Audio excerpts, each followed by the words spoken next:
When I was a kid, my mom said, work hard, you can become president, because I grew up in a Disney film.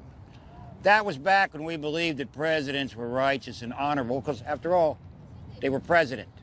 And that died in about 1974 with Richard Nixon, Watergate, blah, blah, blah, blah, blah, blah, blah. But Rich, can anybody be president? Well, that depends on your circumstances. If you find yourself standing outside of a Walmart bathroom at 3 in the morning waiting on the results of your girlfriend's pregnancy test, no, you're not going to be president.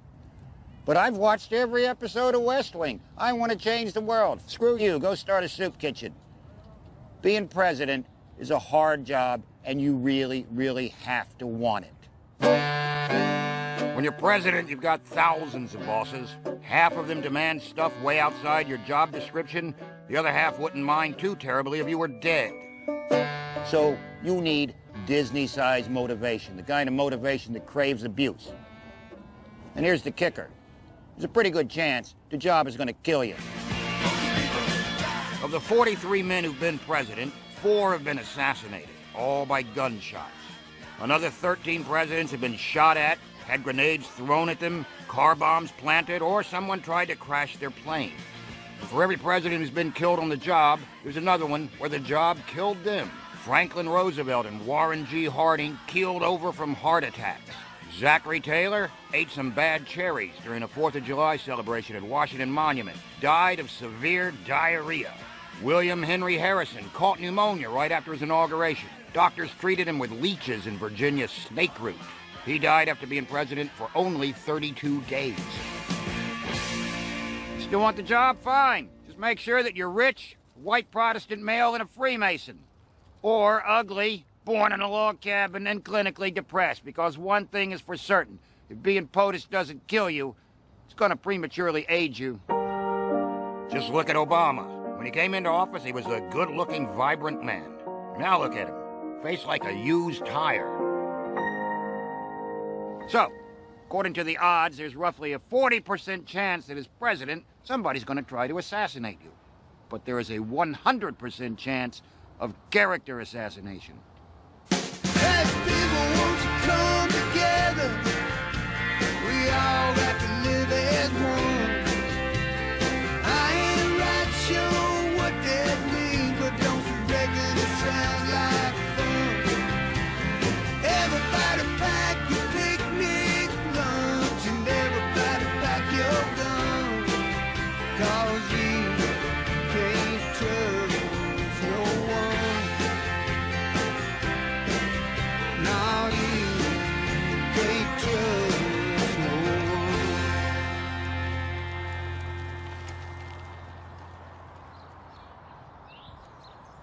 I'm really excited. How many people here are ready to turn the White House red again? How many people here are ready to go out there and tell Hillary Clinton what difference it really makes? What difference does it make? I'm here at the presidential town hall, and these Bush supporters are feeling very good about their candidate. What do you say, guys? An election is a thing that happens every 4 years in America where we get to watch a lot of ego-obsessed men and women say crazy things, trip over mic cables, insult each other, and generally engage in a series of antics that makes us briefly forget we live in a world of destructive policies and a state of grim hopelessness created by these very fucksticks. Donald Trump likes to sue people. He should sue whoever did that to his face with that. Given that being president of the United States could very likely put you in a premature grave, it's fairly astonishing that at the beginning of 2016, 23 hopeful Americans threw their hat in the ring for the nation's top job. At some point, every one of these candidates has looked in the mirror and said to themselves, you know what this country needs? Me. That's the kind of haploid, diploid, megalomaniacal level of self-delusion you need to run for president. When I'm president, we're getting rid of Obamacare. They all talk about passion, service, wanting to do it for their country. Of course, there's a huge amount of ego involved in all this. I turned out to be 100% right on illegal immigration. People 2 weeks ago that were going after me, even the reporters. And you're talking about a group of men, and so far they've all been men, who have been basically convinced from birth that they were the center of the universe. But I think most of the people running for president actually believe that they have a talent, a philosophy, an ideology, an ability to lead people, really an extraordinary gift. And if they don't, we generally find out really quickly.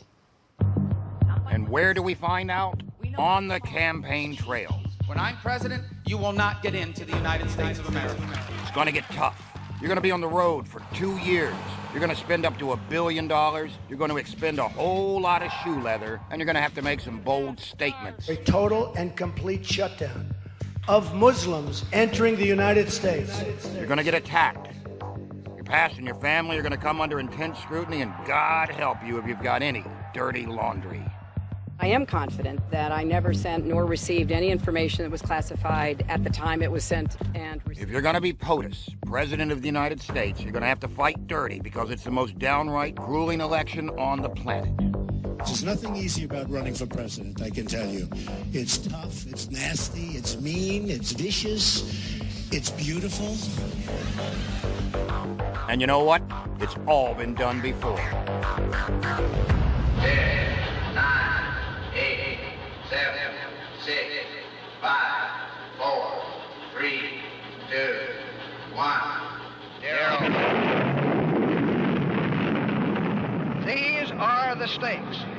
The 1964 presidential campaign between Lyndon Johnson and his challenger Barry Goldwater introduced a vicious new tactic into presidential campaigning: quotemanship. The idea of taking what a candidate says and turning it against them. Johnson created a series of TV ads that portrayed Goldwater as some kind of deranged whack job who, if elected, would destroy all of mankind. We must either love each other or we must die. Vote for President Johnson on November 3rd. Mr. Johnson set out on a political career 27 years ago, a road that led to the White House. By the time of the 1964 election, Johnson had already been in the White House for a year, having stepped in after the assassination of John F. Kennedy. He was seen as the likable heir apparent, but with a hidden agenda. He knows he's going to win, but what he wants is a huge landslide victory. Because remember how insecure Lyndon Johnson was. He was following the most popular president, maybe to this day. And he didn't just want to win, he really wanted to win by a lot, because to him that meant that the American people loved him, and that therefore he could move forward out from beneath the shadow cast by the JFK presidency. Since Labor Day, Senator Goldwater has traveled tens of thousands of miles to discuss the issues of the campaign. Goldwater made the agenda easy for Johnson. His slogan was, "In your heart, you know he's right." And he was, extreme right. Now, Goldwater was an accomplished senator, an ex-Air Force pilot, very close friend of the late JFK, but he didn't care much for Russia or China or any other commie red bastard, and he didn't bother trying to soft-soap it.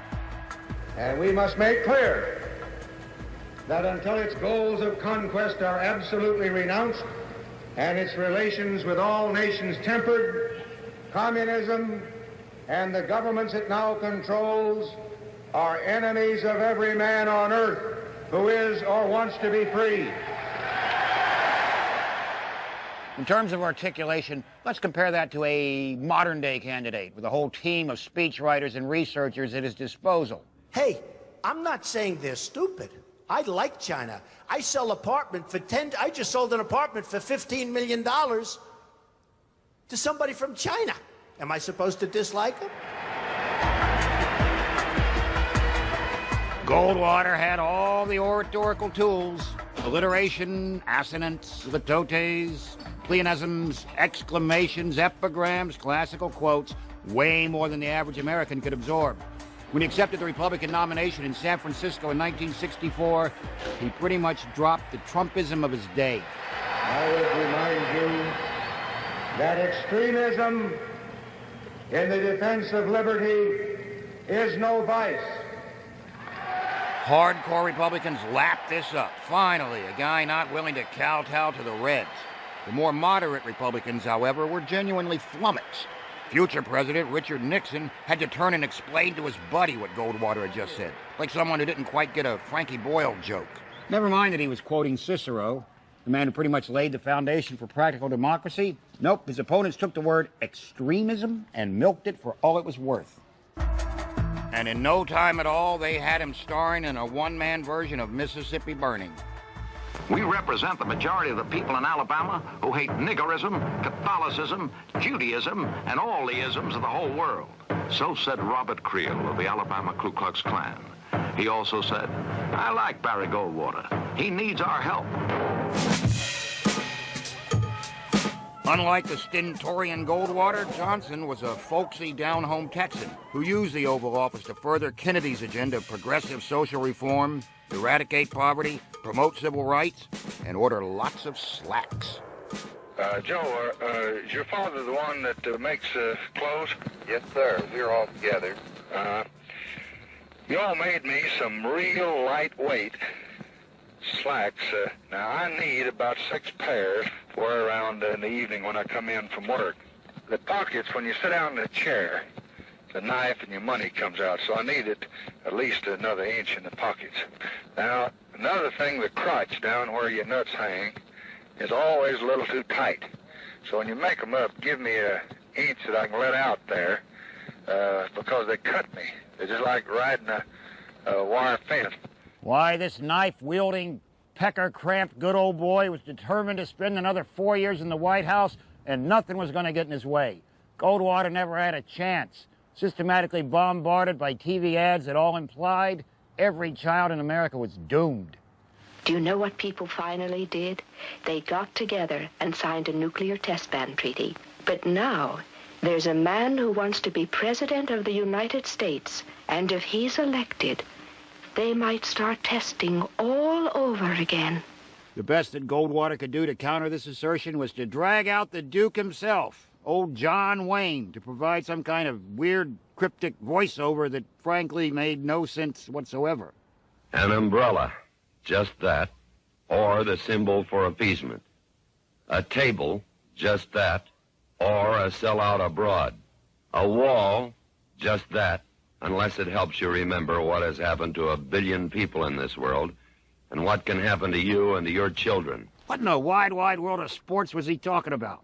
What, there was a wall somewhere with 1 billion people behind it? The '64 campaign had turned into something that resembled a bitter, divorced couple fighting over custody of their kids. To many, of course, he is the president first and a candidate second, but his speeches draw resounding cheers. Lyndon Johnson decided to really turn Barry Goldwater into someone who terrified and horrified Americans, and they did it in a number of different ways. They wrote, it sounds trivial, but they wrote hundreds of letters to the advice columnists of the time, Dear Abby and Ann Landers, claiming it to be Americans who were terrified at the thought of a Goldwater presidency. They even put out a coloring book for little children which portrayed Goldwater in the robes of the Ku Klux Klan. And then they followed up with, of course, the Daisy commercial, which was probably the most effective campaign commercial in history.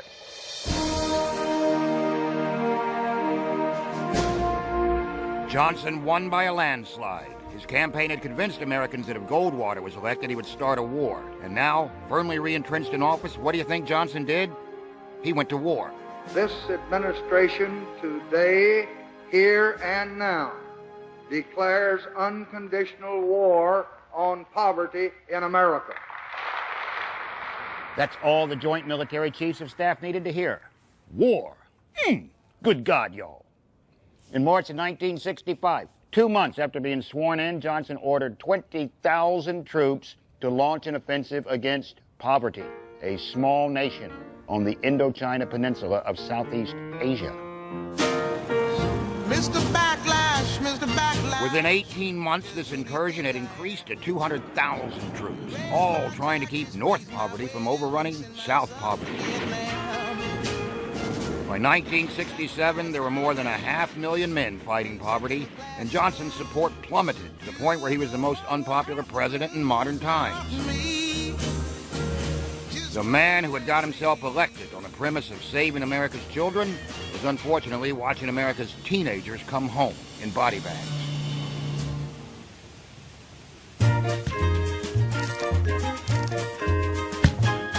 Let's imagine for a second an alternative historical scenario. What if Goldwater had won? Let's say that LBJ pulls out of the race due to aggravated scrotal trauma. He chooses instead Hubert H. Humphrey as vice president. Now, Hubert Humphrey is an avuncular hack from Minnesota who's been pining for the job since the end of World War II. Nobody takes him seriously, so Goldwater wins. Goldwater doesn't mess around in Vietnam. He ends that war in 2 weeks flat. The world knows, don't mess with the USA. Unfortunately, his refusal to deal with Arab nations and their oil exports leads to a gas shortage. With the gas shortage, the auto industry stagnates. With no cars, America just becomes this place with a lot of vintage automobiles, really cool looking, but held together with duct tape, also known as Havana chrome, and the auto industry does not progress. Thus, we never get the nimble Ford Bronco in which O.J. Simpson leads the LAPD on a high-speed chase.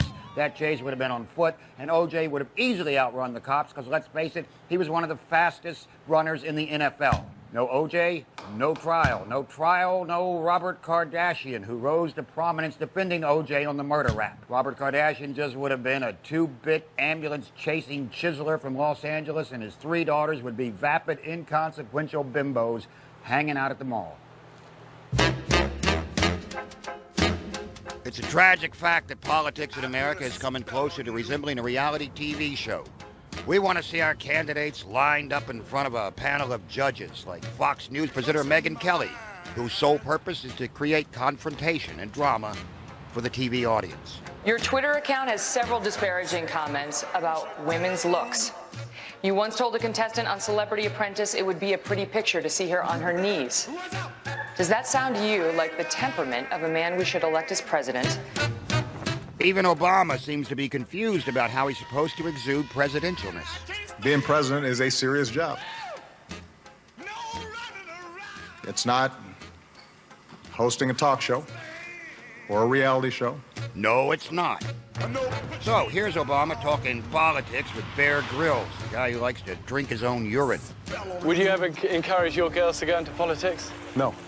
Really? But if they came to me and they said they wanted to go into elective office, yeah, I would be completely supportive. Yeah. Because I think it can be noble work if done for the right reasons, the right way. But if any of these presidential wannabes were put into a reality show, they'd be evicted before the first commercial for being soulless, snooze-inducing, robotic dullards.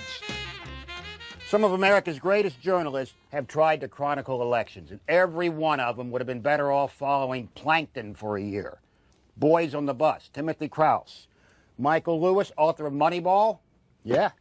Even the estimable Hunter S. Thompson, who chronicled the 1972 campaign between Nixon and McGovern, was so overcome by torpor and ennui that he just resorted to making stuff up about the candidates, just to enliven things. Claiming, for example, that Democratic nominee Edmund Muskie had hired a Brazilian witch doctor to supply him with ibogaine. That's a hallucinogen that makes you think you're a salamander.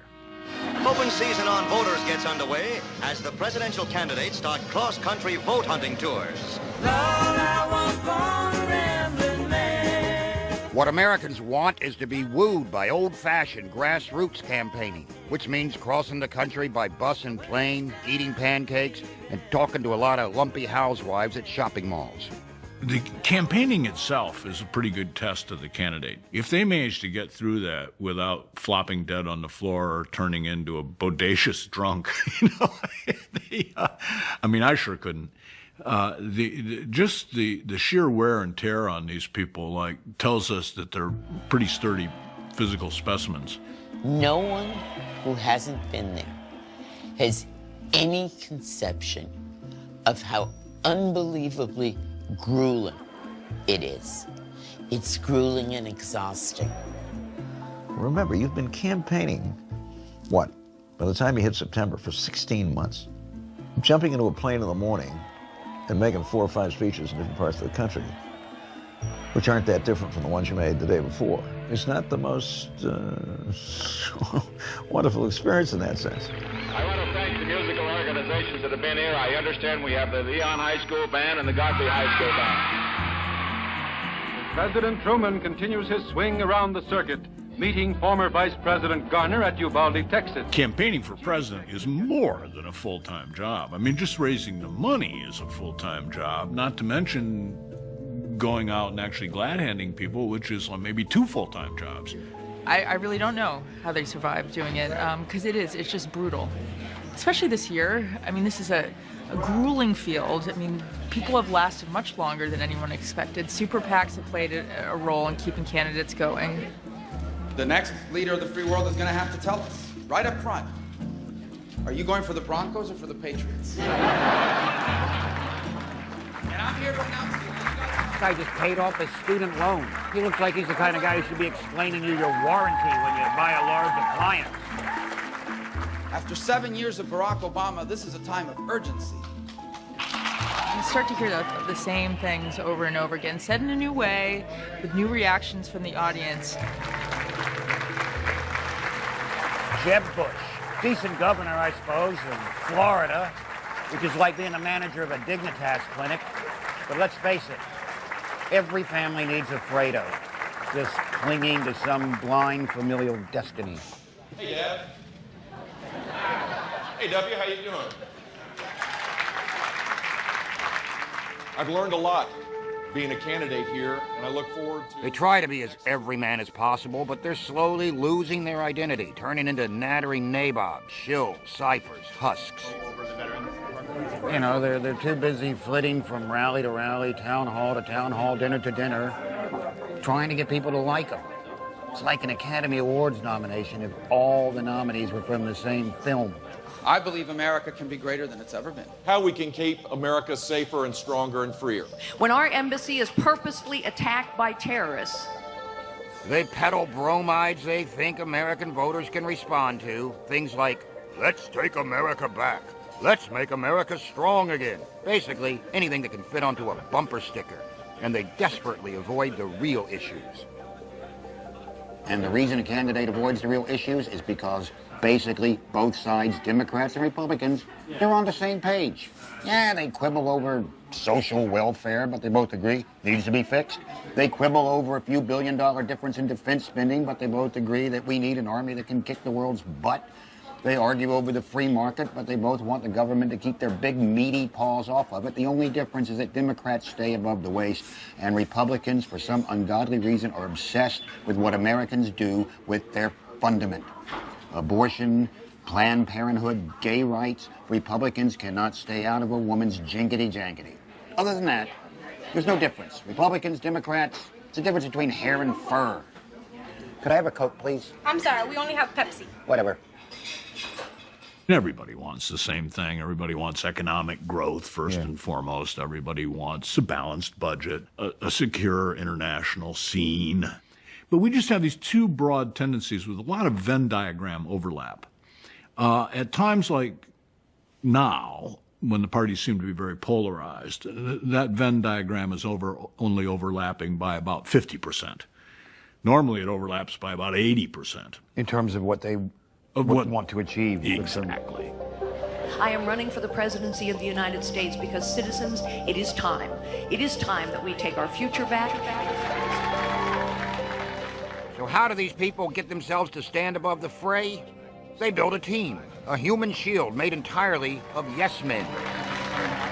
They've surrounded themselves with people who keep them sheltered from the real world and give them a courtesy, reach-around hand job and keep them on a steady, high-octane diet of Powerade until they turn into rutting, savage-eyed alpha males crashing through the woods looking for anything with a hole in it to fuck. But I mean that in the nicest way possible. And to get to the point where you have zillions of advisors telling you what to do and what not to do and how to do it, and you don't know which is telling you the truth. You're surrounded by ambitious people. You're raising money hand over fist. It's not a lot of fun.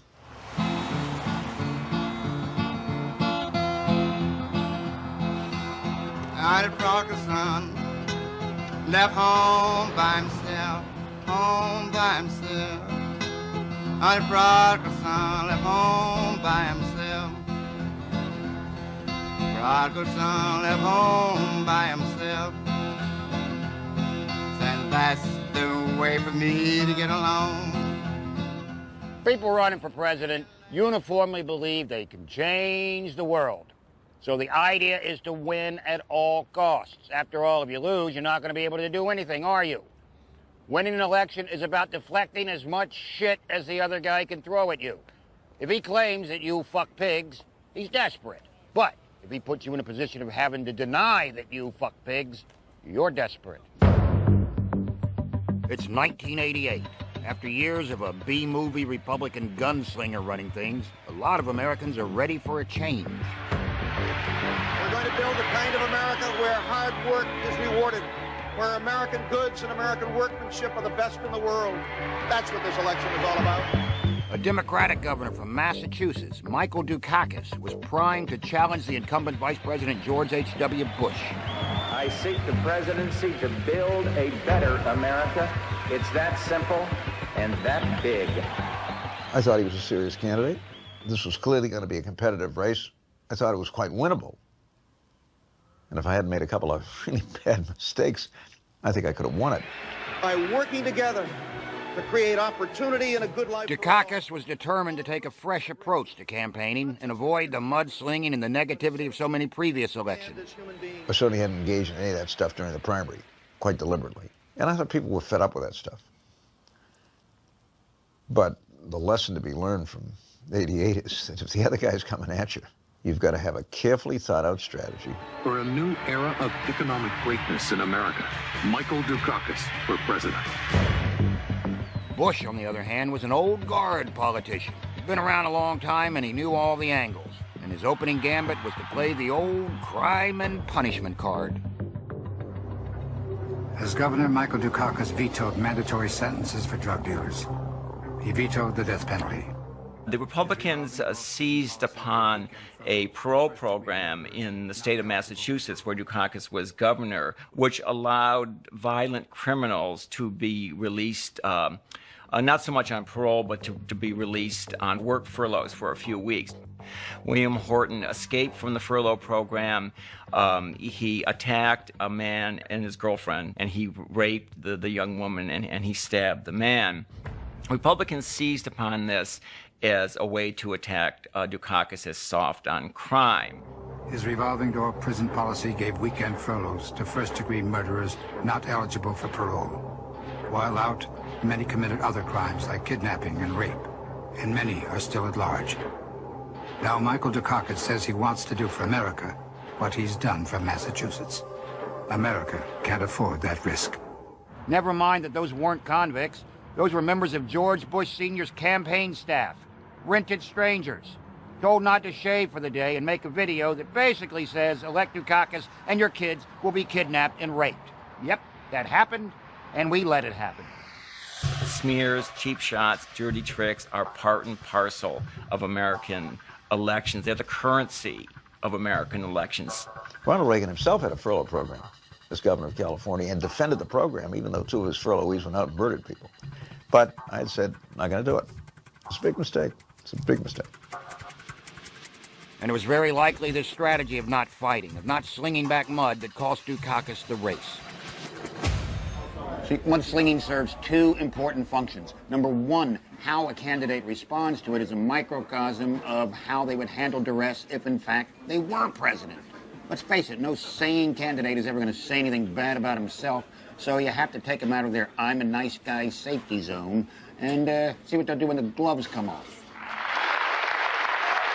For the next 90 minutes, we will be questioning the candidates. It was during a televised debate on PBS that moderator Bernard Shaw delivered the fatal blow, while 67 million Americans watched. There are no restrictions on the questions that my colleagues and I can ask this evening. He went onto a stage with millions of people watching, and he knew damn well he did something he didn't often do. He made a mistake. The first question goes to Governor Dukakis. You have 2 minutes to respond.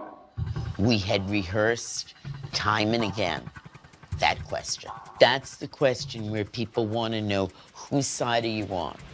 Are you on the side of the criminal, or are you on the side of the victim? And we had practiced the answer. endlessly in debate prep. I mean, I can do it for you right now. It begins with, I know what it's like to be the victim of crime. Governor, if Kitty Dukakis were raped and murdered, would you favor an irrevocable death penalty for the killer?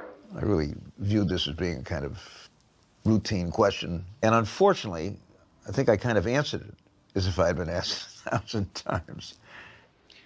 No, I don't, Bernard, and I think you know that I've opposed the death penalty during all of my life. I don't see any evidence that it's a deterrent, and I think there are better and more effective ways to deal with violent crime. We've done so in my own state. And when Bernard Shaw asked him the question, would you support the death penalty if your wife, Kitty Dukakis, was raped and murdered? And he responded in a very robotic, stilted, falling back on his talking points fashion. And Americans wanted him to shout out, "How dare you ask me such a personal question?" So Dukakis was doomed, viewed as a shell, a man with no emotion toward his own wife, and his opponent made sure there was no coming back from this mistake. Here I do have, on this particular question, a big difference with my opponent. You see, I do believe that some crimes are so heinous, so brutal. I walk all the way backstage, and I'm the first person to get to Michael, and he looked at me and he said, "I'm sorry. I just missed it."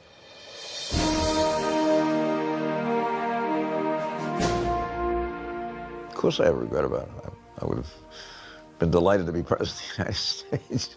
I mean, how many people get to be president, for heaven's sake? No, I'd have loved the opportunity, but didn't get it, didn't win it, so one does other things.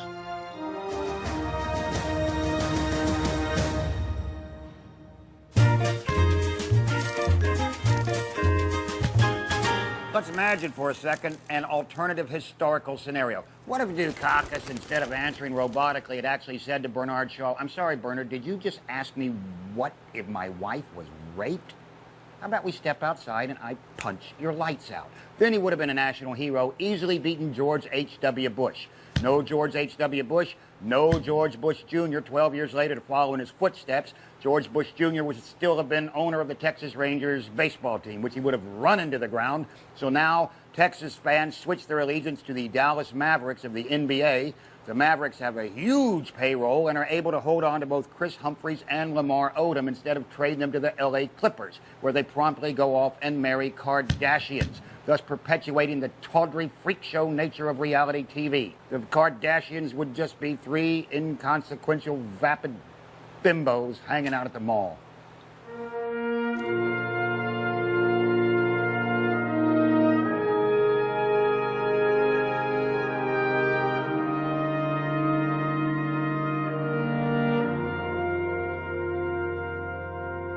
So, you're probably thinking the Founding Fathers, those who created democracy in America, were upstanding and dignified men with waistcoats and really florid signatures who would never stoop to cutthroat politics. Wrong. This is the Constitution of the United States. 4,543 words that explain how the government works. This is an owner's manual for a 2014 Toyota Tundra pickup truck. The people who wrote the Constitution had no idea if it was going to work. All they knew is there had to be a better way to elect a leader. Because up to this point, historically, there were only two ways to acquire power. One, you overran a people with invading hordes, very messy. Or two, you had to find a way to successfully be born into a royal family. The Founding Fathers figured there had to be something in between. So they came up with this idea of a trilateral structure, executive, judicial, legislative, where everybody could make sure that everybody else wasn't getting too uppity. They already had the perfect choice for president, George Washington. A philosopher king straight out of Plato's Republic. A man who, other than not knowing how stupid it was to stand up in a crowded boat, was articulate, humble, and the nation's hero. So after drafting this template for democracy, the Founding Fathers immediately did the most undemocratic thing possible. They anointed Washington president, unelected and unopposed. Well, Washington didn't like the office. It didn't approve of the existence of the office in a way. Nobody really knew. Nobody'd done this before. Actually, they didn't even use the terms president or vice president at first. There was a lot of back and forth about what to actually call their leader.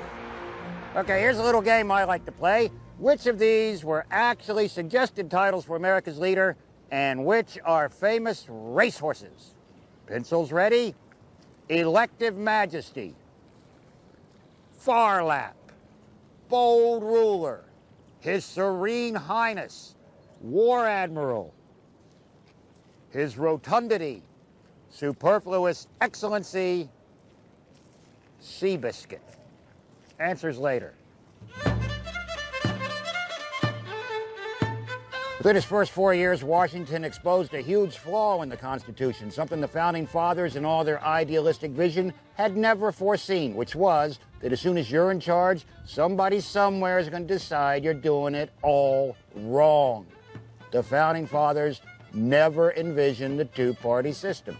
Today, we understand the two-party system is essential for the functioning of democracy.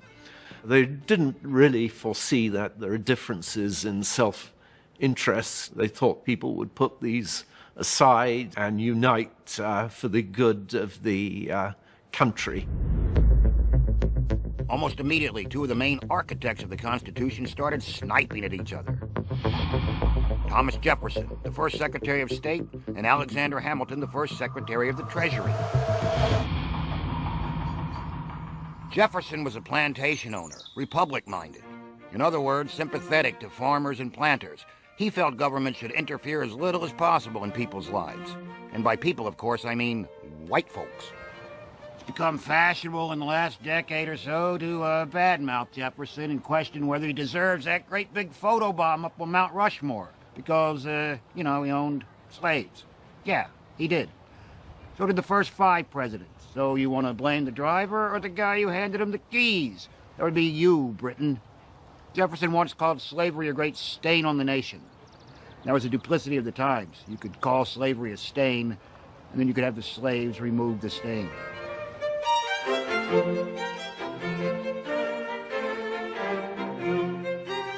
And as for any disparaging remarks about Sally Hemings, Jefferson's slave mistress, bear in mind that Jefferson's wife died at the age of 33.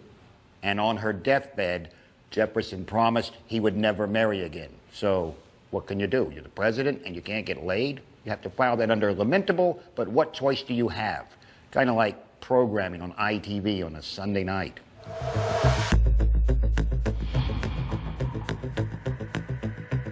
Hamilton had an altogether different worldview than Jefferson. He was what you would call a federalist. He believed in big government, and that if big government didn't get its act together and start making some do-re-mi, shore up a federal bank and print a unified currency, then America was going to go down the dumper fast. He admired the English financial system. He admired the banking system, especially in England, and he wanted to replicate those for America. Because of their polarized views on how the country should be run, Jefferson and Hamilton's animosity toward each other escalated.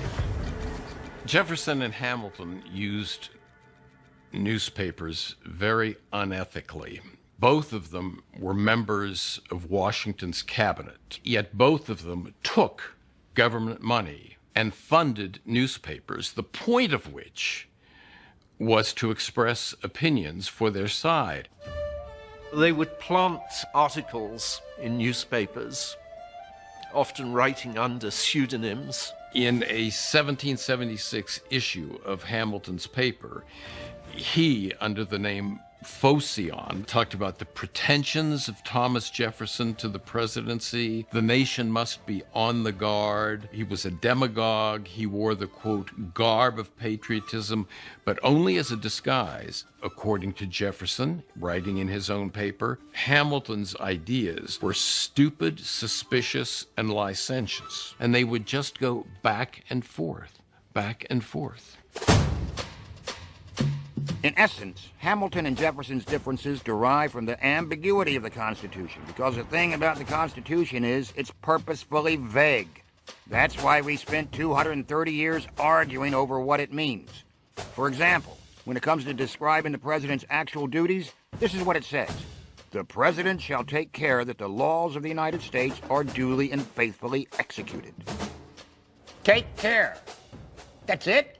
The label on my shirt tells me how to take care in 4 different languages. But the Constitution just says, hey, watch out.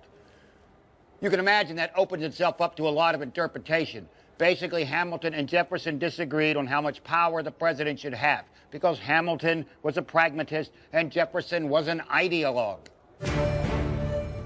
Hamilton knew he could get way more done by being a behind-the-scenes guy, which is what he did for the next 4 presidencies. He was the facilitator, the go-to guy. He's on the $10 bill because he started the Federal Reserve Bank. He moved the capital from Philadelphia to Washington, D.C. because he believed it should be in a neutral place.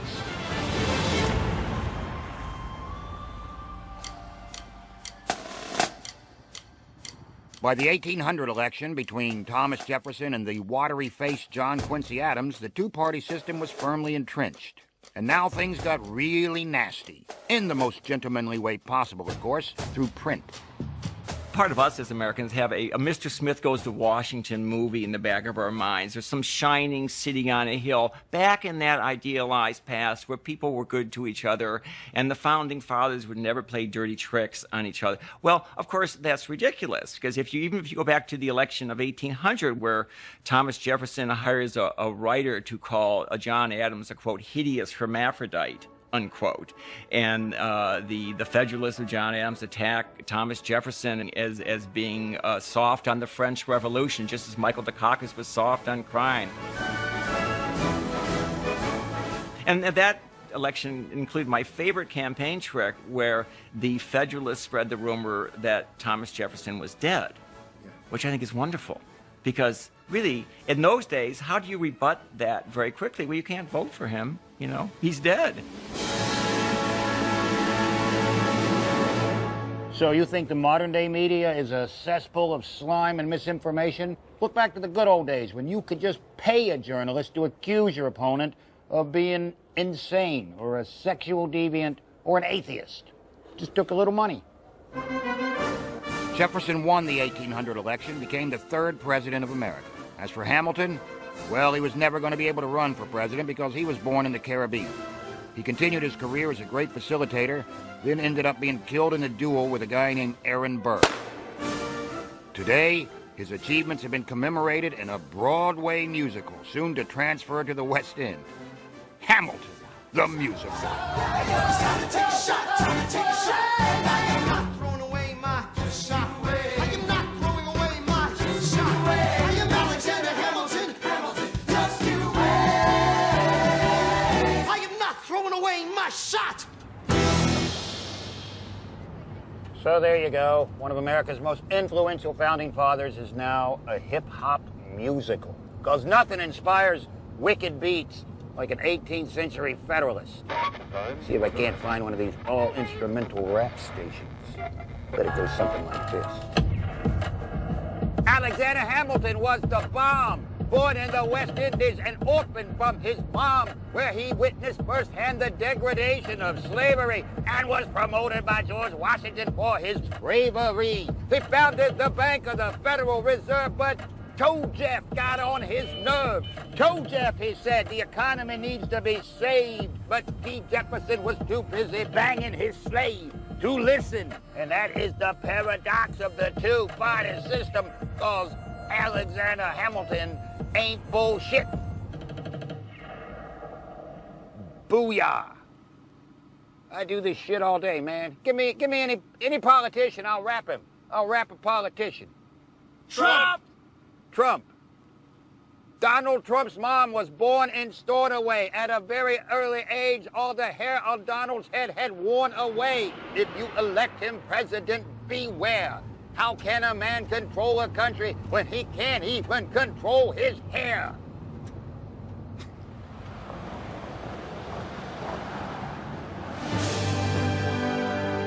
So the 1800s arrive, and we get a steady succession of presidents. Some forgettable, some will eventually have a 3-day mattress sale named after them. And in 1825, you get John Quincy Adams, the first true dud. the only son of a former president who ended up being a worse president than his dad. That's right, John Quincy Adams purposefully underperformed in the White House to ensure that future sons of presidents would learn from his mistake and never attempt to repeat it. And how did these early POTUS, engage with the public? They didn't. Not remotely. Oh, they stayed holed up in D.C. amongst their peers, just pontificating and extemporizing and writing lots of doctrines. A doctrine, by the way, is a word that the more you say it, the stupider it starts to sound. Smaller than a writ, but bigger than a pamphlet. But none of these guys would be caught dead fraternizing with the average guy from Main Street, USA. Why would you? Imagine how much more you can get done if you don't have to deal with those pesky citizens and all their rights and demands. Come on, baby, let the good times roll. The candidate who more or less invented campaigning as we know it today was Andrew Jackson. He realized that to win the election of 1828, he was going to have to work the crowd, meet the public, kiss some babies. He began to do something that no milk-tit, gilded cage candidate had done before. He stumped. What is stumping? Just what it implies. Get yourself a stump, arm yourself with a few all-encompassing phrases, crowd pleasers, like, this is the best potato salad I've ever tasted. Can I count on your vote in November? And then get to stumping. Fellow Americans, thank you very much for inviting me to your wonderful state here in the heartland of America, but also very near the coast. I realize I am probably standing on sacred Indian burial ground, and I will fulfill my promise to remove those bodies and relocate them so we can put an all-important manicure parlor here. And that means jobs, jobs, jobs. Thank you. Thank you. Andrew Jackson's campaign depended on the persuasive power of personality. Until Jackson, politics in America was an institution. He turned it into a happening, and here's why. The man was a badass. How much of a badass? All right, let's take all 43 presidents, put them into a steel cage, no one comes out alive, battle royale. You have to honor and defend the Constitution. No Apache helicopters allowed. Who wins? The smart money would be on ex-soldiers, like Rutherford B. Hayes, who took 5 bullets, making him the 50 Cent of presidents. But does that make him a tough guy, or just someone who survived a bad shot? Eisenhower had guts. He beat the Nazis. But by the White House years, those guts were inflamed and falling out from gastroenteritis. Put a 20 on Andrew Jackson. And while you're at it, put Andrew Jackson on a 20. We fired our guns and the British kept a-coming. He killed Indians. He whomped the British in New Orleans, kicked the Seminoles back to Florida, and as a duelist, once plugged a guy named Charles Dickinson. By the time he decided to run for prez, his temper and passion were legendary, and he'd kick the crap out of anybody who called his wife a hoe, which many people did. In September of 1827, having made up his mind he was going to be president, bar nothing, Jackson started organizing Friends of Jackson rallies throughout the country. His supporters nicknamed him Old Hickory. They called themselves Hurrah Boys, wrote songs, printed pamphlets, planted hickory trees, passed out hickory brooms, hickory sticks, hickory canes. The man literally won election through a concerted arboreal effort. They ripped his opponent, the incumbent John Quincy Adams, to shreds. The Adams camp responded by pointing out that Jackson couldn't even spell the word Europe, which sadly was true. And voting day, they showed up in droves and elected Jackson by a sizable margin. Jackson took office in March 1829. Massive crowds lined the streets of Washington to celebrate. Eventually, they surged into the White House, wiped their feet on the rug, smashed the furniture, cleared out the liquor cabinet, started punching each other. On his first night in office, Jackson slipped out the back door, went and found a room at a local inn. Now that he'd won the first presidential popularity contest, Jackson invented a new party, the Democratic Republicans, nowadays called Democrats. Almost immediately after his inauguration, Jackson's wife got fed up with being called every name in the book and died. So now Jackson is even angrier. As soon as he's cleaned up all the broken furniture in the White House, he set about trying to destroy the careers of all the people who had opposed him and fighting the Federal Reserve Bank, because Jackson hated paper money. He was a backwoods guy. He believed in gold and silver. Spent 8 years fighting the Federal Reserve because he believed that bankers were supreme sleazeballs. And then when he dies, they put his face on a $20 bill. Quite possibly the biggest posthumous fuck you a president has ever received. Also, as a footnote, he was the first president to ever be shot at. He was leaving a funeral at the age of 67 and some twisted geek took 2 shots at him, missed both times. Jackson promptly responded by beating the living snot out of him with his hickory cane. They don't make them like that anymore.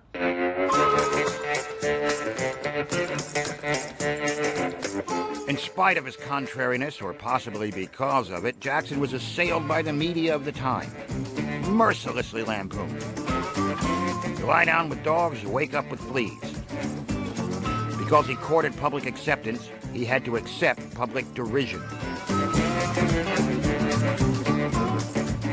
Thomas Nast was the most famous of a new breed of journalists who didn't use words as much as he used pictures. He was a political cartoonist with captions. See, back then, a political cartoon served a purpose. A lot of Americans were pig illiterate, but they could look at a cartoon and glean a lot of information. Nast was so skillful at lampooning that just one of his illustrations could destroy a politician's career. But nowadays, I think we can all agree that the ability to draw big ears and bulbous features on a politician doesn't pack the punch it used to. Astoundingly, today there are still over 200 political cartoonists in America.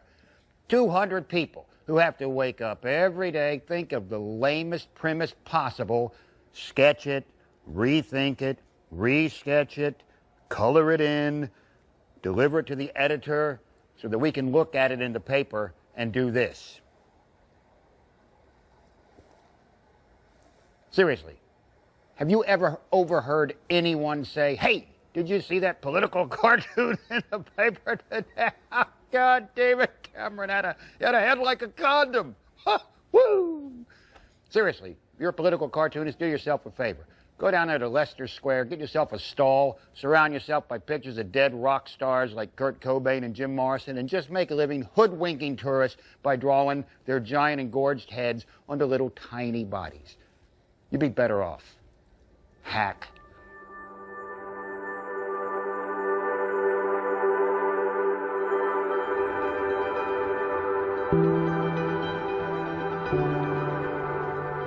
By the middle of the 1800s, Americans were finally involved in the election of their president. Andrew Jackson had changed voting forever. From now on, if you wanted to be president, you had to bid for the votes of the masses. And that, of course, meant spin, spin, spin. Media spin. You think that's a modern phenomenon? William Henry Harrison, born into a wealthy family. Father was governor of Virginia. He was educated at Hampton-Sydney College. He was 5'8" of pure, unadulterated toffee. In the election of 1840, Harrison and his party, the Whigs, took an offhanded comment by a Baltimore newspaper that said, quote, "Harrison looks like someone that if you gave him a barrel of hard cider and a pension, he'd spend the rest of his life sitting in a log cabin studying moral philosophy." Well, his party supporters picked up on that hard cider and log cabin reference and gave it the full spin. Look at me. You know what you see. See a bad mother. All of a sudden, a guy who owned a 2,000-acre farm with slaves was transformed into a hard-drinking, big, stinking backwoods philosopher. See a bad mother. The Whig Party organized rallies for Harrison that could only be measured in terms of acreage. The parades were 10 miles long. What Hickory had done for Jackson, log cabins did for Harrison. Harrison won the election over Martin Van Buren, and then because he had to keep up this outdoorsman persona, he delivered his inaugural speech in his shirt sleeves in January, in the snow, for 2 hours. Then he went off and died. His greatest contribution as president was to the lexicon. A distiller started selling William Henry Harrison commemorative whiskey bottles in the shape of a log cabin. That man's name was E.C. booze.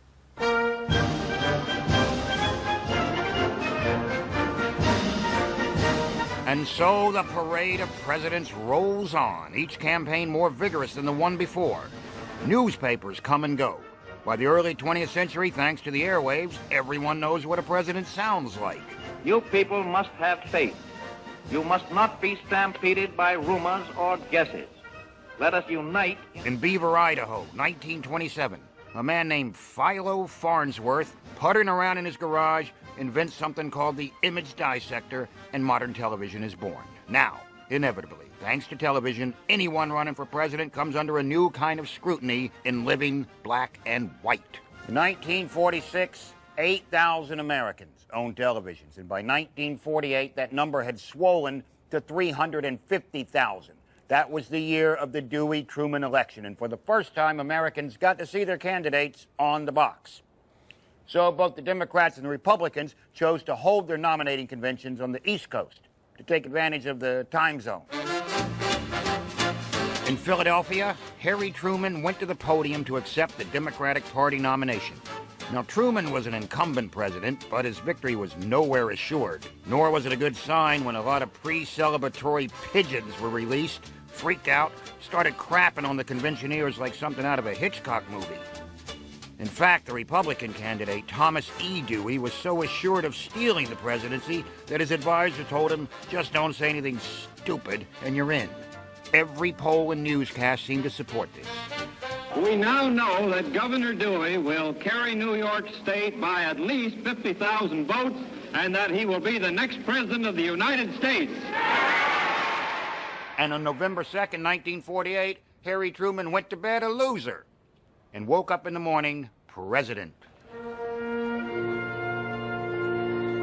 So radio and this newfangled TV coverage managed to convince many Republican voters that Dewey was a sure thing. So they didn't even bother to turn out and vote. Truman squeaked back in by slightly more than 2 million votes. November 3rd, 1948 marks the one and only time in history that a newspaper got something wrong. Television has established itself as a new and vital tool in future election campaigns, but it won't be long before the novelty wears off. When did television campaigning get ugly? Certainly not at the beginning. In 1952, about the only slanderous thing that Democratic frontrunner Adlai Stevenson could say against his opponent, General Dwight David Eisenhower, was that Eisenhower appeared to have grown to a height of 8 feet 6 inches. Eisenhower answers America. General, I'd like to get married, but we couldn't live on the salary I get after taxes. Well, the Democrats are sinking deeper into a bottomless sea of debt and demanding more taxes to keep their confused heads above water. Stevenson supporters fought back tooth and nail with a series of devastating show tunes. I'd rather have a man who knows what to do when he gets to be the prez. I love the governor of Illinois. Unlike the governor of Illinois, Eisenhower had no real political experience. He was, by his own admission, a lifelong professional soldier. He'd been dragged into the race on a tide of national hero worship. He returned home and his own people took him to their hearts. Stevenson was an egghead, the thinking fellers candidate, and thus hopelessly unsuited for the presidency. In fact, he was quoted as saying, "I have no ambition to be president, I have no desire for the office mentally, temperamentally, or physically," and then promised to shoot himself if he were nominated. The Democrats nominated him anyway. Both candidates were what you would call nice guys. Who needs that? Hey, if nice guys were electable, Adam Hills would be a president somewhere. Turns out TV wants to see the dark underbelly, the savage heart, the snake in the woodpile. Fortunately, in 1952, such a snake reared its head. My fellow Americans, I come before you tonight as a candidate for the vice presidency and as a man whose honesty and integrity has been questioned. For Nixon, exposure on television was both beneficial and deceptive. We're looking for those moments where you see the real person. When you look at that person, do you trust them? Do you feel like they keep it real? Or do you feel like, I don't really know what this person believes? You know, just because you tell us you think something or you feel something, are we inspired by you? Do we know what you believe? And I want to say this to the television audience. I made my mistakes, but in all of my years of public life, Nixon verbally had lots of what we call deceptive hotspots in my world. Yeah. But then he had the body language hotspots. You see Nixon holding on to the lectern. We tell people what we are, not what we're not. Nixon said, I am not a crook. Examination, because people have got to know whether or not their president's a crook. Well, I'm not a crook. And he's like, and I welcome these questions. And he steps back from the podium and crosses his arms. And he's like robotic. I've earned everything I've got. We lean towards people and things and ideas that we like, and we lean away from people and ideas and confrontation that we don't like. I've earned everything I've got.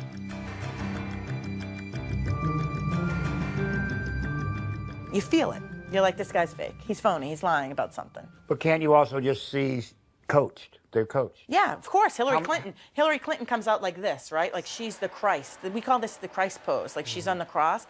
And then she does the A-OK at the end of her hands. So she stands out here and she's like, hello, everybody. Like, I'm your savior. I'm here to save you.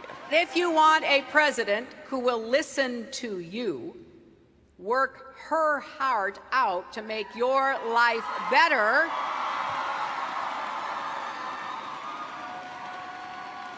and together to build a stronger, fairer, better country. Al Gore one time, he was debating against George W. Bush. They were both seen as presidential, both seen as likable going into that debate. What happened? Al Gore speaks. It's George W.'s turn. He speaks.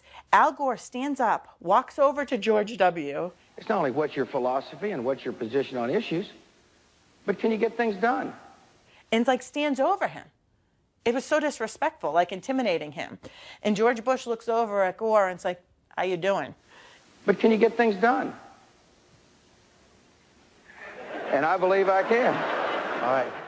It made George Bush look likable, even more likable, in control, and not going to be pushed around easily. So we have an incredible country. For people like me, Donald Trump being in the race is fun because he's showing up real. Mm-hmm. We don't have victories anymore. You feel like the guy that stands up on that stand is the same guy that's going to talk to you at dinner. And if he thinks you're an asshole, he's going to say, dude. And that's all you got to go on, you know. That's it.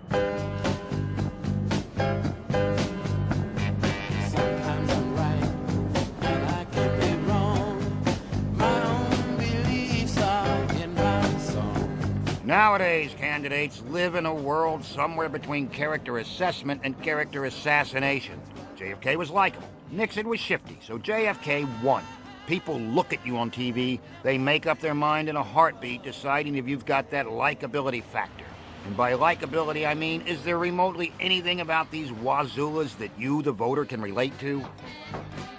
So for a long while, telegenics, TVQ as they like to call it, went a long way in determining who would be the next president. Because viewers could look at a candidate's debating skills, his speeches, his actions, and determine for themselves who was the most decisive, who was the most presidential, and the single most important factor in choosing a president, who is the guy you would most like to sit down and have a beer with. It's the most difficult personal hurdle that a POTUS contender can overcome. So who is the guy you would most want to have a beer with? Okay, forget any of the Mount Rushmore guys, because, that's like drinking with a celebrity, right? You just want to get a selfie taken. Andrew Jackson, mean drunk, Bill Clinton, yeah, sure, if you don't mind being a wingman while he sneaks off with some waitress to take care of business in the back of a Camaro. Nope. The guy you want to drink with is Harding. Warren Gamaliel Harding. Harding would have been the perfect drinking buddy. He played baseball and golf, played poker like a maniac, once won an entire newspaper company in a card game. Even when he was president, kept flitting back off to Ohio to sit on the porch and polish off cocktails with his small-town pals. And this was during Prohibition. Boy, does a man have stories. And I don't mean, I'm kind of a big deal in the White House stories. I'm talking about stories, multiple terms in the Oval Office, if you get my drift. Warren G. Harding, affectionately known as Warren G. Hard-On, made Bill Clinton look like the guy at the prom with acne. Slept with his wife's best friend, slept with his best friend's wife, his own wife. Flo was some kind of hectoring ball buster who traveled with her coterie of acolytes and advisors and once tried to put a seance chair in the White House living room. Isn't that the best kind of drinking, buddy? The kind whose personal stories are so horrific that they make you feel better about your own pathetic life? Damn right it is. Warren G. Harding is your man. So let's go order up a couple more pitchers of beer and some plates of ribs. Check out the rack on that waitress.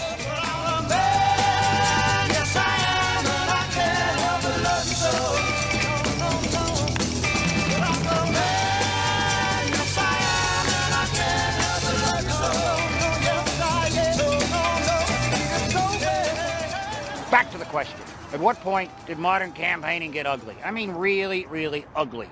1972. The sitting president, Richard Nixon, set out to destroy the Democratic primary by pitting its four main candidates, Hubert Humphrey, George McGovern, Scoop Jackson, and Edmund Muskie, against each other.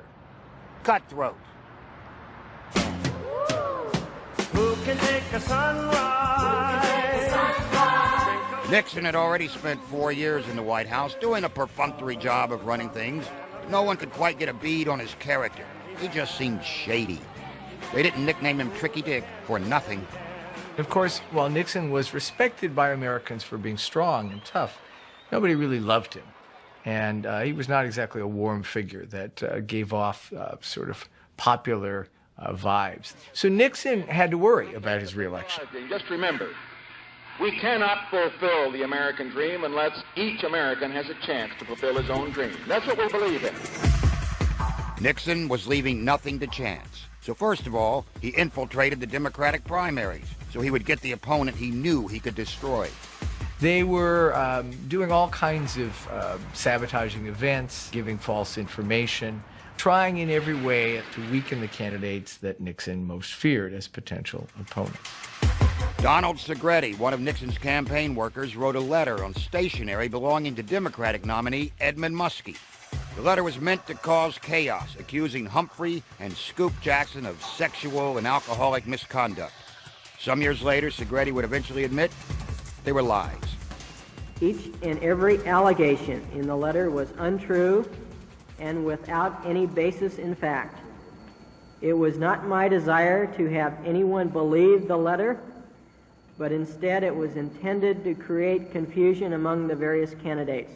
But in 1972, Nixon's plan had worked. The Democrats basically started cannibalizing each other, and McGovern moved to the forefront of Democratic contenders. He wanted to run against George McGovern. He thought George McGovern was the most vulnerable potential opponent, the person he could most easily defeat. Seldom in American history have presidential candidates held such sharply opposing views on major issues. McGovern wants to end the Vietnam War immediately. Nixon's re-election committee had more money than they knew what to do with, and they used it to paint McGovern as a fuzzy socialist. Senator George McGovern recently submitted a welfare bill to the Congress. According to an analysis by the Senate Finance Committee, the McGovern bill would make 47% of the people in the United States eligible for welfare. Nixon had a systematic campaign to relentlessly tag McGovern as a radical and an extremist, tying McGovern to the Yippies, Abby Hoffman, Jerry Rubin, even one anonymous piece trying to connect him to Charles Manson. And who's going to pay for this? Well, if you're not the one out of two people on welfare, you do. The McGovern camp responded by pointing out a tiny infraction by the Nixon campaign organization that they had broken into the Democratic campaign headquarters at Watergate. This is about credibility. This is about electronics. This is about bugging. This is about spying. Nixon stressed that McGovern would wreck the military. The McGovern Defense Plan. He would cut the Marines by 1/3. The Air Force by 1/3. Meanwhile, McGovern could not emphasize enough. This is about deception. This is about the White House. And this is how you stop it. With your vote. Watergate. Watergate. Yep. No, I'm still here. I'm still here. The director has forced me into this lead pipe obvious joke that some people broke into Watergate in 1972. Watergate. Break-in. Hey, everybody. Who can take the rainbow? Despite McGovern's efforts, Nixon was still the favorite for the election. He shifted his presidency into turbo drive. He visited China. He made deals with Russia. He got tougher on Vietnam while at the same time brokering a peace resolution. All in a few months, which just goes to show you how much a president can get done when someone is gunning for his job. He was a strategist. He was relentless in his thinking, even as he was immoral in his tactics. He even manipulated the economy, juggling stats and figures to make everything in America look peachy keen. All so he could sail into the Oval Office on a victorious cumulonimbus cloud made entirely of ticker tape. Sorry, that last description really got out of hand.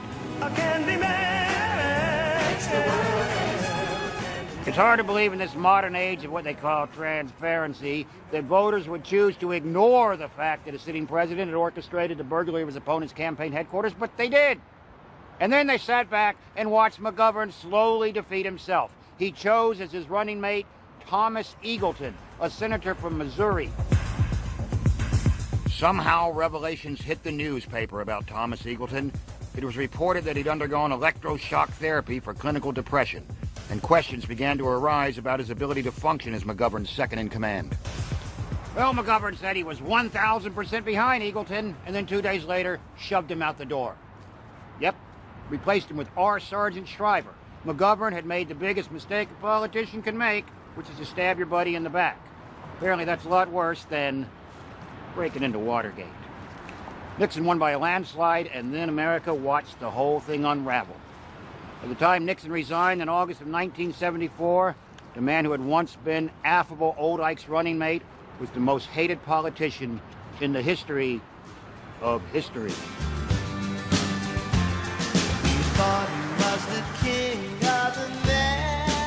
Nixon spent 2 more years in office and was forced to resign, the only POTUS to do so, although it was touch and go at one point for Bill Clinton. One of the last conversations I had with President Eisenhower, as a matter of fact, the last conversation I had with him before I was inaugurated, he called me on the phone. He said he wanted to wish me well. And then he went on to say, and his voice broke a bit when he said it, he said, "You know, I have only one regret on this great day. This is the last time I can ever call you Dick."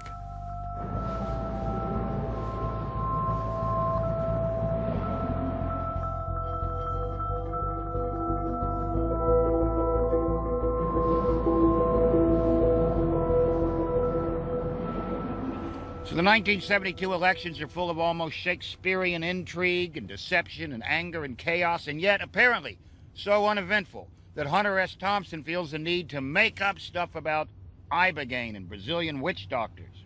Why? Because Americans know it's hype.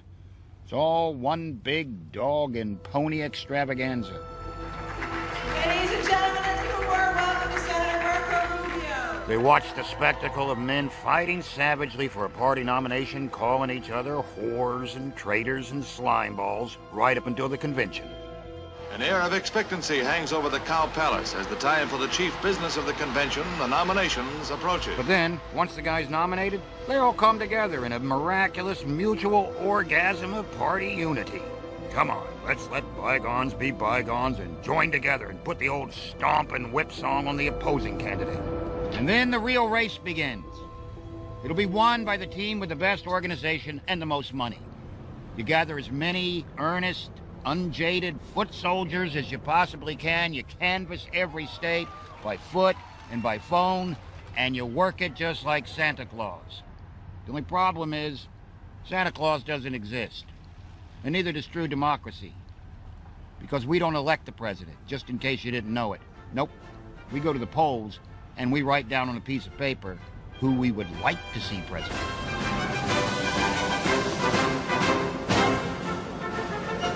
So quite simply, we the people don't directly vote for the president. We cast our vote for our state's electors, who are pledged to one or another presidential candidate. And this system is called the Electoral College. Look, we all know why we had an Electoral College in the original Constitution. It was because the folks that drafted the Constitution didn't trust average folks to elect the president. They wanted them to vote for people like them, who then would elect the president. Well, that was in 1787. Yeah, it's a flawed system, and it allowed George W. Bush to get elected when he beat Al Gore. It's absolutely dumb. And we ended up with a situation in which one guy won the popular vote and the other guy became president. And in my opinion, it was a disaster. Yep, the best man doesn't always win.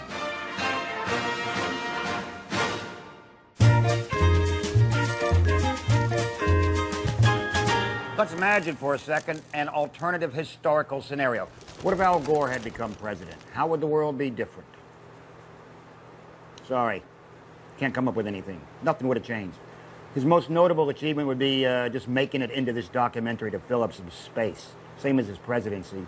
Yeah, he might have lowered global temperatures by, I don't know, half a degree, but let's face it, the Kardashians would still be showing way too much skin. Nothing changes.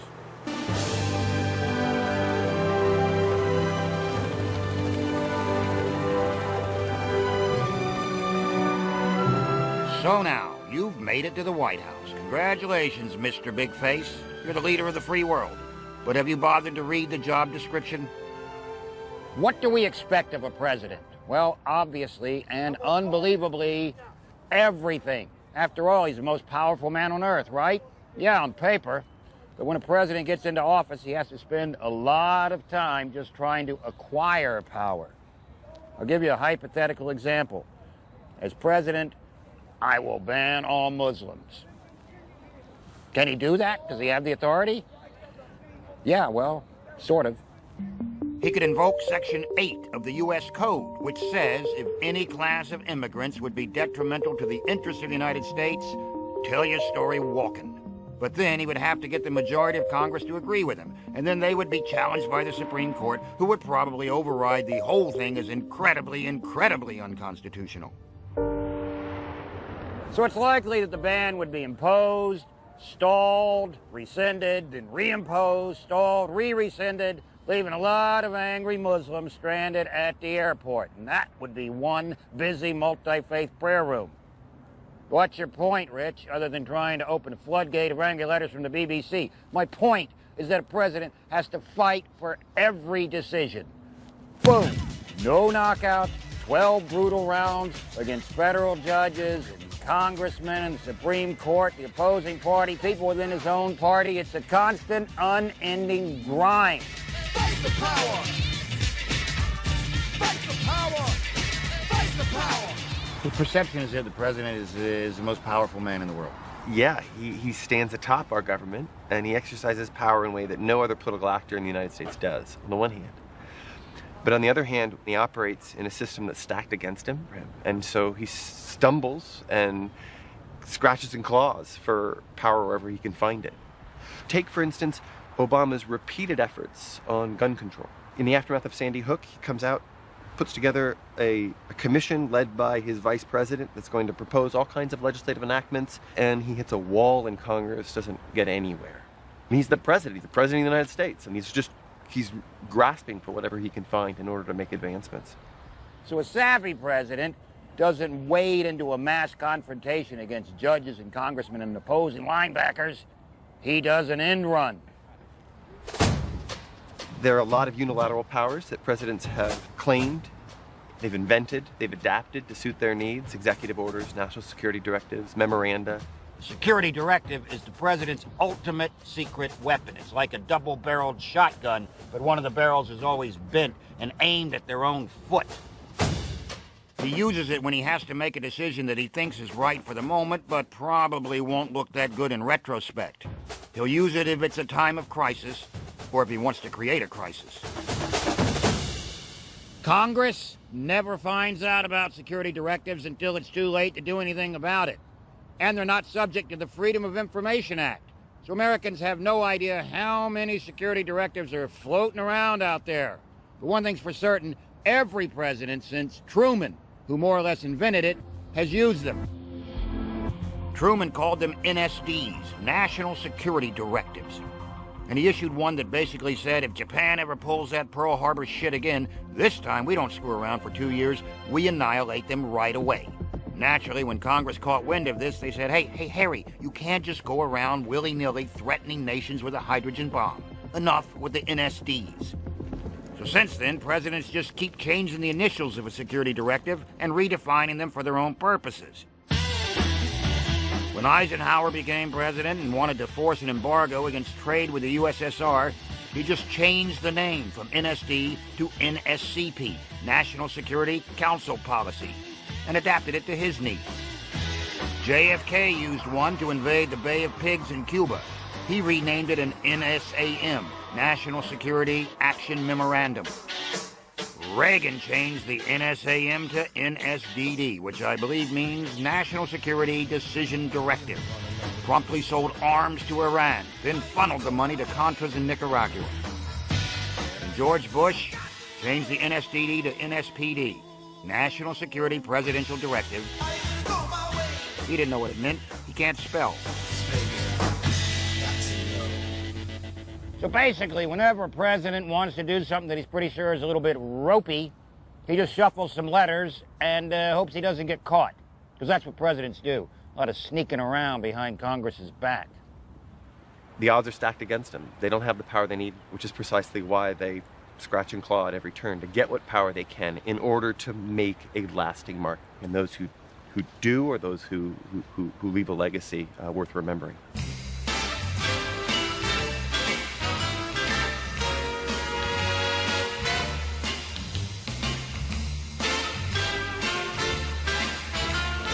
Nobody wants to be remembered as a crap president.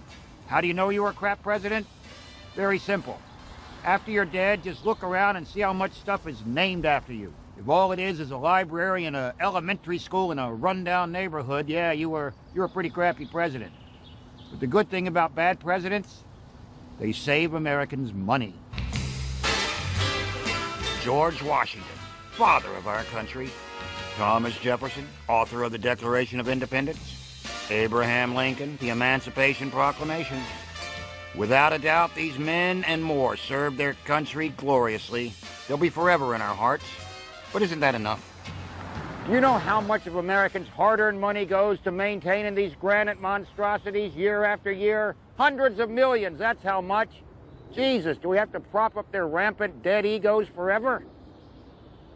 Why can't a candidate just say, look, elect me, I will serve faithfully for 4 years, 8 years tops. And then when I'm dead, I'll have myself buried in an unmarked grave underneath a random overpass somewhere.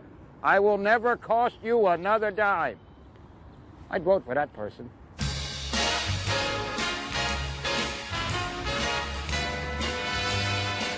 Hi, my name's Vermin Supreme. I'm running for President of America. I have a 4-platform plank. Plank number 1, time travel research. I'm the only candidate who will go back in time and kill baby Hitler with my own bare hand. Ultimately, you go down in presidential history as good or bad. So, what makes a good president? A good president is one who is not ideological, but who is pragmatic. I think in the last 20 years in this country, we've had a pragmatist in the White House, and his wife might be the next pragmatist in the White House. Any leader throughout history has to be larger than life. The presidents who were larger than life, but who had within them caring and concern, were probably the best presidents, like FDR, like Abraham Lincoln. The great presidents generally governed in times of crisis, which made their actions, their role, their presidency more important in many ways. So Franklin Delano Roosevelt, a great president? Yes, a great president. No question about it. There have been great presidents, but let's face it, America's history is also littered with intelligent, talented, effective men who wasted a sizable chunk of their lives being president. Jimmy Carter was a U.S. naval officer, nuclear engineer, successful farmer, Georgia governor, and human rights activist. But for 4 years, between 1977 and 1981, he completely disappeared from the face of the earth. Nobody knew where he was. Turns out he was holed up in this building, ineptly trying to free a bunch of hostages in Iran for 4 years. Fortunately, the man realized what a colossal waste of time being president was and went back to doing something useful. Namely, building houses for homeless people and winning the Nobel Peace Prize. Carter's uneventful term in the White House made him realize what he was supposed to be doing with his talents. He learned something about himself from his experience, which is more than you can say for some presidents. What would your biggest mistake be, would you say, and what lessons have you learned from it? I wish you'd have given me this written question ahead of time so I could plan for it. You know, I hope I don't want to sound like I've made no mistakes. I'm confident I have. I just haven't. You just put me under the spot here, and maybe I'm not as quick on my feet as I should be in coming up with one. So maybe a good fitting last question is, did anybody ever have fun being president? Yeah, I'm pretty sure one guy did, Teddy Roosevelt. Now, I can't stress enough that Teddy Roosevelt was a borderline psychopath on whom no presidential standards should be based, but boy did he love the job. And being president was just one of the things he did. Between cattle ranching, writing books, modeling mustaches, shooting Spaniards, invading helpless countries, and building the world's biggest canal. He put a boxing ring in the White House, ran up and down the staircases every day, walked around whacking all his friends with a big stick. Does this remind you of anyone? I think it's a safe bet that somewhere in Putin's library is a really dog-eared biography of Teddy Roosevelt. When his 8 years were up, he went off to Africa to shoot critters, got bored, came back, started up his own party so he could do it all again. Yep, that's what Teddy Roosevelt did. How many times have you checked your Facebook page in the last hour? 4? Lightweight. Show me a person who had fun being president, and I'll show you someone who needs therapy. Recently, if I were to pick one, I'd pick Clinton. I think he relished his time in office in ways that other presidents have not. For them, it's been a little bit more of a slog. I was actually an admirer of Bush I's foreign policy. He had a view of the world which I thought was really quite mature and quite responsible. And talked about it at some length, by the way, in his memoirs. Too bad his kid didn't read them. I don't think anyone ever had as much fun in the presidency as FDR. Franklin Roosevelt loved power, loved political manipulation, loved getting things done. This is a man who really reveled in being president. I think Johnson was probably the one that I would pick. I mean, he played a lot of dirty tricks to win that election in '64, but when he was president, he brought all that Texas wheeling and dealing and profanity and whiskey drinking and everything to the White House, and he was larger than life, and he really, I think, enjoyed being president, and I think hated to leave it, but he was, of course, done in by the Vietnam War. Well, none of them want to leave because it means, you know, that their life as the center of the universe is over. Yeah. You have to want it. It's an impossible job. It's a job that would break most men. It's also a job that launches you into history and allows you to affect change in ways that no other job can. Wouldn't you like to be the most powerful person in the free world?